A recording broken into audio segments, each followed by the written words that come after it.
উজনিত কাম কৰিবলৈ যোৱা মুছলমান শ্ৰমিকক বাধা সংখ্যালঘু সংগঠনৰ। বিশ্বনাথ জিলাৰ বিভিন্ন গাঁৱৰ পৰা গোলাঘাট জিলাত জলসিঞ্চন বিভাগৰ কাম কৰিবলৈ গৈছিল এইসকল শ্ৰমিক।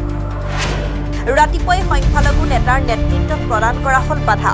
উজনিত মুছলমান শ্ৰমিকৰ নিৰাপত্তা সুনিশ্চিত নহয়, সেয়েহে উজনি অসম ত্যাগ কৰিব লাগে মুছলমান শ্ৰমিকে। জিলা প্ৰশাসনে নিৰাপত্তাৰ দায়িত্ব নললে মুছলমান শ্ৰমিকক যাবলৈ নিদিয়াৰ হুংকাৰ সংখ্যালঘু সংগঠনৰ নেতাৰ। কোনো কাৰণ থাকিব লাগিব, কাৰণ ইতিমধ্যে আমি গম পাইছো, দেখা পাই আছো, আৰু গোটেই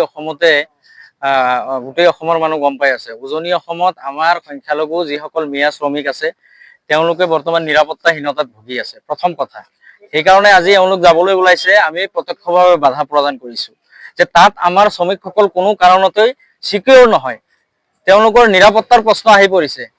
আজি গোলাঘাট, শিৱসাগৰ, যোৰহাট, ডিব্ৰুগড়, তিনিচুকীয়া এই জিলাসমূহত যিসকল আমাৰ মানুহখিনি তাতে শ্ৰমিক হিচাপে কাম কৰিবলৈ যায়, সেই মানুহখিনিক আমি দেখা পাওঁ একাংশ আপোনাৰ জাতীয়তাবাদৰ নামত ভণ্ডামি কৰা কিছু ব্যক্তিয়ে কোনো ধৰণৰ আইন কানুন নামানি, কোনো ধৰণৰ সংবিধান নামানি তেওঁলোকক নিৰীহ এই শ্ৰমিকসকলক অত্যাচাৰ চলায়।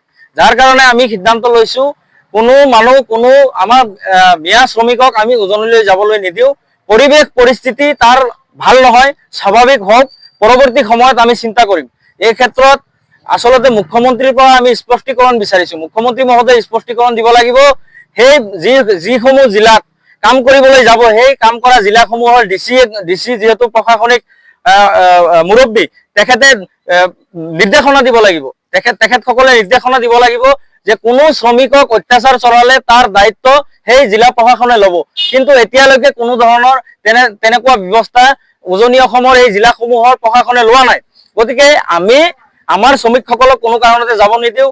তাতে যোৱাকালিও দেখা পাইছো যে এই যে নিৰীহ যিসকল শ্ৰমিক আছে, এই শ্ৰমিকসকলক তাৰে জাতীয়তাবাদৰ নামত ভণ্ডামি কৰা নেতাসকলে তেওঁলোকক ধমকি দি তাৰ পৰা খেদাই পঠিয়াই দিয়া হৈছে। এই মানুহখিনিক সন্দেহযুক্ত বুলি অপবাদ দিয়া হয়। যোৱাৰ লগে লগে তেওঁলোকক বিদেশী সজাব, বাংলাদেশী সজাব। গতিকে আমি চৰকাৰক আহ্বান জনাইছো, তাৰ যিসকল শ্ৰমিক আছে তেওঁলোকৰ নিৰাপত্তা সুনিশ্চিত কৰিব লাগিব।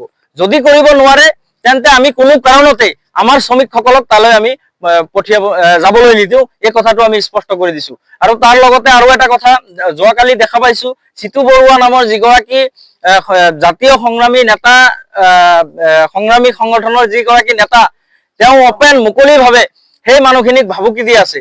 তেওঁ সকীয়াই দিছো, এই ধৰণৰ কাৰ্যৰ পৰা বিৰত থাকক।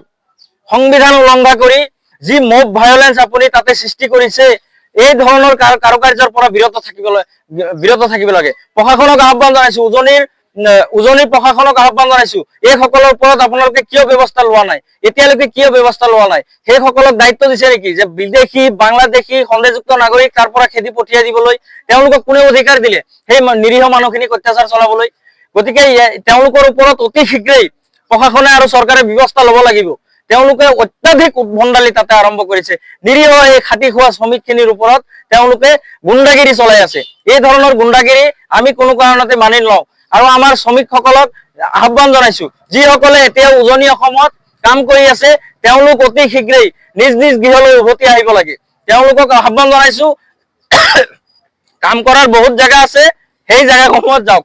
উজনি অসম কেৱল কাম কৰিবলৈ উজনি অসমেই নহয়, প্ৰয়োজন হলে আপোনালোকে বহিৰাজ্যলৈ যাওক, তথাপিও নিজৰ আত্মসন্মান লৈ জীয়াই থাকক। আজি ৰাতিপুৱাই অসমৰ সংখ্যালঘু সংগ্ৰাম পৰিষদ আৰু ডেমছুৰ কৰ্মকৰ্তাই গোলাঘাটলৈ কাম কৰিবলৈ যাবলৈ ওলোৱা শ্ৰমিকসকলক বাধা দি উভতাই ঘৰলৈ পঠিয়াই দিয়ে।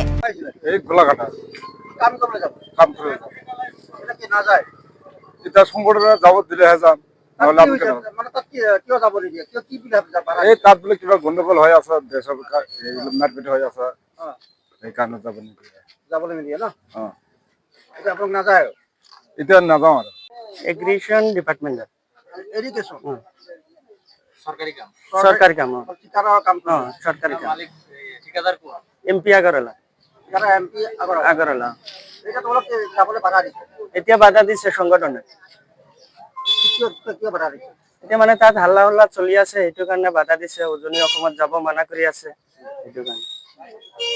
তোমালোক যাবা নে নোযোৱা? এতিয়া সংগঠনে বাধা দিলে তো আমি নাযাওঁ। এতিয়া সংগঠনৰ ওপৰততো আমি যাব নোৱাৰো, ডাঙৰ মানুহৰ কথাটো শুনিব লাগিব। চতিয়াৰ পৰা চাহিদুল ইছলামৰ ৰিপৰ্ট, JBP ভাৰত।